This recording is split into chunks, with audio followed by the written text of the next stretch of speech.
আপনি যখন পায়ে হেঁটে যখন হজ করতে যাবেন তখন আপনি আপনার নিজের উপর এমন কিছু আননেসেসারি কিছু কষ্ট আরোপিত করলেন বা চাপিয়ে দিলেন যার কোনো সওয়াব আপনি পাবেন না। কিন্তু ন্যাচারাল পথ আছে যেভাবে আপনি যাবেন, পায়ে হেঁটে যাওয়া যায় না, এত লম্বা পথ কেউ পায়ে হেঁটে যায়? আমাদের নাটোরের দুলাল হেঁটে হজে যাচ্ছে মানুষ দেখানোর জন্য। তাহলে মানুষের সাধ্যের উপরে তাকে কোনো কিছু চাপাই দেয় না। আর হজটা সবার জন্য ফরজ না, যাদের সামর্থ্য আছে তাদের জন্য ফরজ। এই দুলালের বাড়িতে কিন্তু তার মা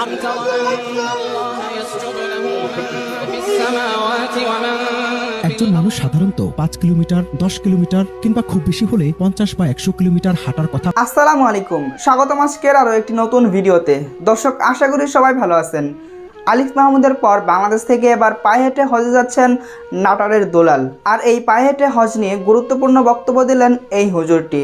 আর এই বক্তব্যটি শুনলে আপনাদের মনে হবে নাটোরের সেই দুলালকে তার বাড়িতে ফিরে যাওয়া উচিত। দর্শক, ভিডিওগুলো দেখানোর আগে আপনাদের কাছে আমার ছোট্ট একটি রিকোয়েস্ট, এখনও যারা আমাদের চ্যানেলটি সাবস্ক্রাইব করেননি, নিত্য নতুন ভিডিওর আপডেটগুলো সবার আগে পেতে চ্যানেলটি সাবস্ক্রাইব করে সঙ্গেই থাকুন। এখন চলুন কথা না বাড়িয়ে আমরা এক এক করে ভিডিওগুলো দেখে আসি। আপনি যখন পায়ে হেঁটে যখন হজ করতে যাবেন তখন আপনি আপনার নিজের উপর এমন কিছু আননেসেসারি কিছু কষ্ট আরোপিত করলেন বা চাপিয়ে দিলেন যার কোনো সওয়াব আপনি পাবেন না। কারণ এটি সওয়াব পাওয়ার ইস্যু না। আপনি তো ন্যাচারাল পথ আছে যেভাবে আপনি যাবেন, পায়ে হেঁটে যাওয়া যায় না, এত লম্বা পথ কেউ পায়ে হেঁটে যেতে পারে না। এই জন্যে ব্যক্তি তার নিজের উপর কোনো ধরনের কষ্ট অন্যায়ভাবে অযাচিতভাবে কোনো কষ্ট আরোপ করা, এটি রাসূলুল্লাহ সাল্লাল্লাহু আলাইহি ওয়াসাল্লাম অনুমোদন করেননি, কোরআন অনুমোদন করেনি। আল্লাহ তাআলা আমাদেরকে বলেছেন ওয়ালা তুলকু বিআইদিকুম ইলা তাহলুকা, তোমরা তোমাদের নিজেদের ধ্বংসের মুখে নিমজ্জিত করো না। লা তাকতুলু আনফুসাকুম, তোমরা তোমাদের নিজেকে হত্যা করো না। রাসূল ইসলাম বলেছেন লা দরারা ওয়ালা দিরার, নিজে ব্যক্তি তার অন্যের ক্ষতি করতে পারে না, নিজেরও ক্ষতি করতে পারে না। এটি করা ইসলাম কোনোভাবে অনুমোদন করে না। ফলে এখানে অনেক ধরনের জটিলতা আছে।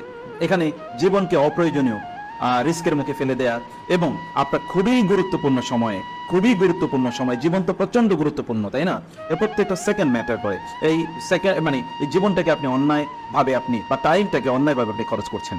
অথচ সাহাবায়ে কেরাম রাদিয়াল্লাহু তাআলা আনহুম তারা বলতেন যে আমাদের জাতিগুলো মানে আমরা সাহাবীরা এমন জাতি ছিলাম যে আমাদের কাছে টাকা পয়সার চেয়ে সময়ের মূল্য ছিল বেশি।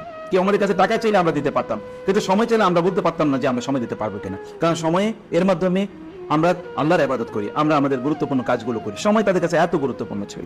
তাই আপনি যখন এরকম মাসের পর মাস বছর জুড়ে আপনি হাঁটবেন, এতে আপনি কি করলেন, অর্জন করলেন। কেউ বলতে চাই যে আমি এর মাধ্যমে হজকে প্রমোট করতে চাই, হজকে নতুন করে প্রমোট করার কোনো ইস্যু নাই এখানে।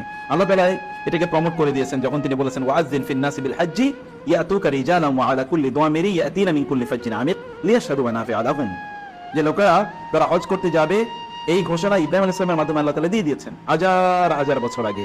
এবং এই ঘোষণা যত মানুষ হজ করতে যাবে তাদের কাছে আল্লাহ সুবহানাহু ওয়া তাআলা পৌঁছে দিয়েছেন। ইব্রাহিমের ঘোষণা পৌঁছে দিয়েছেন কে? আল্লাহ সুবহানাহু ওয়া তাআলা।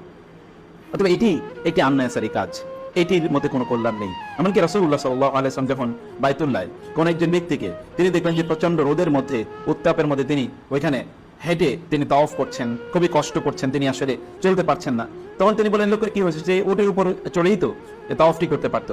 তখন কেউ কেউ বলেছে না, উনি মানত করেছেন যে উনি প্রচন্ড রোদের মধ্যে কষ্ট করে খালি পায়ে তিনি কি করবেন, তাওয়াফ করবেন। রাসূল সাল্লাল্লাহু আলাইহি ওয়াসাল্লাম বলেন এর মধ্যে লা খায়রা ফি, এর মধ্যে কোনো কল্যাণ নেই, এর মধ্যে কোনো কল্যাণ নেই। কারণ অপ্রয়োজনীয় কষ্ট আপনার নিজের উপর আপনি চাপিয়ে দিয়েছেন। এটি একটি দিক, এবং এইটা কেউ যেন এটা ভেঞ্চার না করে, বরং এর মধ্যে একটা রিয়ার সম্ভাবনা আছে, মানুষকে দেখানো যে আমি এরকম করতে যাচ্ছি। হজকে পপুলার করে না, আসলে নিজকে পপুলার করা বা নিজকে জনসম্মুখে লোকের এটা নিয়ে কথা বলবে এবং তাকে নিয়ে বিভিন্ন ধরনের সোশ্যাল মিডিয়াতে হইচই পড়বে। এতে ওই ব্যক্তি একটু মানে মানুষের কাছে একটু পপুলার হবে, পরিচিত হবে, এটা তার একটা অবজেক্টিভ থাকতে পারে। আল্লাহ তাআলা আলটিমেটলি বিষয়টা জানেন, কিন্তু এরকমই সম্ভাবনা মানুষের মধ্যে দেখা যায়। কিন্তু এর চেয়ে আরো ভয়াবহ একটা জিনিস আমার কাছে মনে হয়েছে, তা হলো এটাকে কেন্দ্র করে বহু ট্রল করা শুরু করেছে। এখন তারা ট্রল করছে কি, অমকে তারা চাঁদের দেশে যায়, কেউ যায় হচ্ছে আপনার কি বলে ওই সূর্যের দেশে, কেউ মঙ্গলের দেশে যাওয়ার জন্য সে বিভিন্ন ধরনের আয়োজন করছে। কেউ আবার তিনি নিজে এরকম একটা ভিডিও করে যে আমিও হয়ে যাচ্ছি, অনেক লোক তার ইন্টারভিউ নিচ্ছে, মানে ওইটাকে ট্রল করার জন্য বিভিন্ন ধরনের কাহিনী তারা করছে। এবং আরেক দেশে সে যাবে, ওই দেশে যাওয়ার জন্য সে হাঁটা শুরু করেছে, অথবা প্রত্যন্ত কোনো একটা অঞ্চল থেকে অনেক ধরনের আপনার লাগেজ ব্যাগেজ ইত্যাদি নিয়ে লোকেরা তার ইন্টারভিউ নিচ্ছে। মানে এটা ফেক আর কি, এটা দেখানোর জন্য আয়োজিত, এরকম কিছু কাজ করছে। এই লোকেরা তারা বুঝতেই পারছে না যে আসলে তারা করছে কি, তারা হজকে কিন্তু ব্যঙ্গ করছে। ওই ভদ্রলোক যিনি যাচ্ছেন তিনি তো হজের কথা বলেছেন, আর ইনি ব্যঙ্গ করছেন কি, ওই ব্যক্তির হজ যাত্রাকে তিনি ব্যঙ্গ করছেন।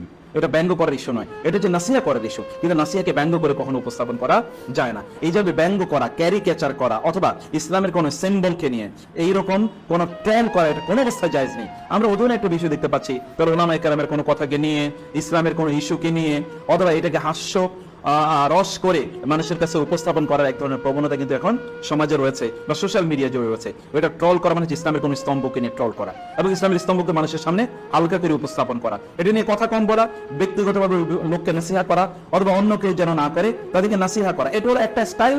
আর স্টাইল ওই কাজটাকে ব্যঙ্গ করা এবং ওই কাজটাকে ব্যঙ্গ করে, ওই উপলক্ষটাকে ব্যঙ্গ করে অন্য কোনো জিনিস মানুষকে একটু হাসি দেওয়া বা একটু তামাশা করা মানুষের সাথে, এটি খুবই ভয়াবহ অন্যায়। এবং আমরা বলবো যারা সোশ্যাল মিডিয়াতে কাজগুলো করছেন তারা যেন কাজটি না করেন, আমরা অনুরোধ করবো, কারণ এটা ইসলামের অন্যতম প্রধান একটা স্তম্ভ।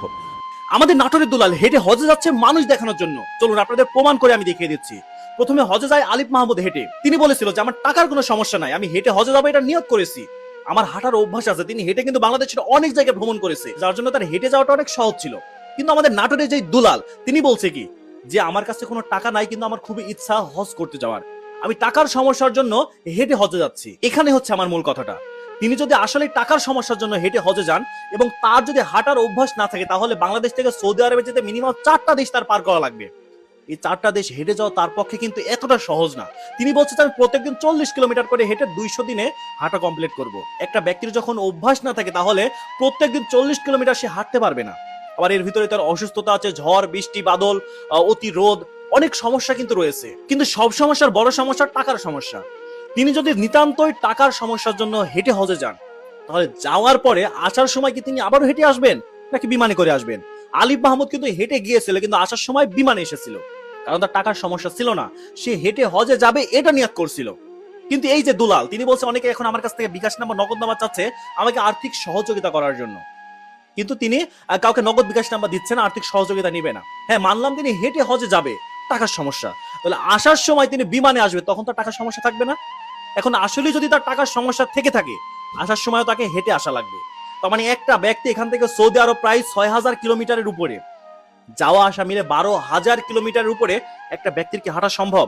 আর সবচেয়ে বড় কথা হচ্ছে আল্লাহ তাআলা মানুষের সাধ্যের উপরে তাকে কোনো কিছু চাপাই দেয় না। আর হজটা সবার জন্য ফরজ না, যাদের সামর্থ্য আছে তাদের জন্য ফরজ। এই দুলালের বাড়িতে কিন্তু তার মা রয়েছে, তার স্ত্রী সন্তান আছে কিনা সেটা আমরা জানি না, কিন্তু নিজের পরিবারের ভরণ পোষণ বাদ দিয়ে তিনি যে 1 বছরের জন্য যে সেখানে চলে যাচ্ছেন, তার পরিবারের ভরণ পোষণকে চালাবে।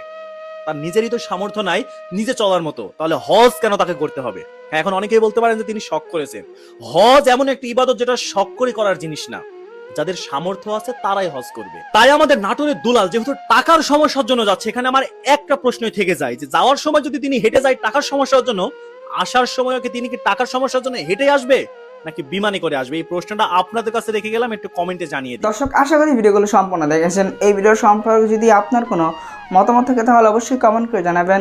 ভিডিওগুলো ভালো লাগলে অবশ্যই লাইক করবেন। দেখা হচ্ছে পরবর্তী কোনো ভিডিওতে, সেই পর্যন্ত সবাই ভালো থাকবেন, সুস্থ থাকবেন। আল্লাহ হাফেজ।